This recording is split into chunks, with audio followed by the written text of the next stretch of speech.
राम राम जी दोस्तों, कैसे हैं आप लोग। उम्मीद है मस्त होंगे, भले चंगे होंगे। दोस्तों आज मैं आप लोगों को एक स्वरचित कजरी गीत सुनाने जा रही हूँ। सासू स्पेशल गीत है। अगर आपको ये गीत अच्छी लगी तो प्लीज़ लाइक से कमेंट जरूर करिएगा। दोस्तों चैनल पर पहली बार हैं तो चैनल को सब्सक्राइब करना ना भूलिएगा।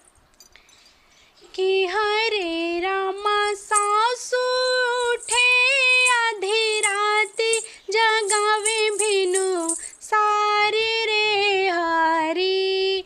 कि हरे रामा सासू उठे आधी राती जगावे भिनु सारी रे हरी।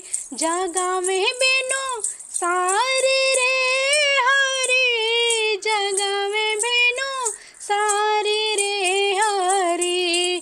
कि हरे रामा सासू उठे आधी राती जगावे भिनु सारी रे हरी। सासू हमके अति समझावे बहुआ धरा ध्यान हो रामा बहुआ धरा ध्यान। कि हरे रामा भोरही में जीवना बनावे जगावे बिनु सारी रे हरी। कि हरे रामा भोरही में जीवना बनावे जगावे बिनु सारी रे हरी। कि हरे रामा सासू उठे आधी राती जगावे बिनु सारी रे हरी। जेठनी हमके अति समझावे बहुआ धरा ध्यान हो रामा बहुआ धरा ध्यान। कि हरे रामा भोरही में गिड़ुआ घोटावे जगावे बिनु सारी रे हरी। कि हरे रामा भोरही में गिड़ुआ घोटावे जगावे बिनु सारी रे हरी।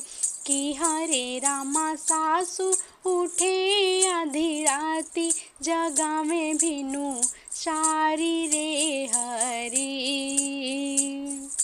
ननदा हमके अति समझावे भाभी धरा ध्यान हो रामा भाभी धरा ध्यान।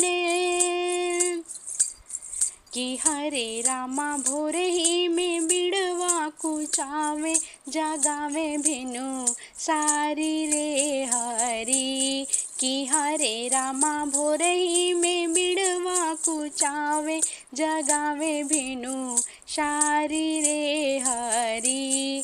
कि हरे रामा सासू उठे आधी राती जगावे बिनु सारी रे हरी।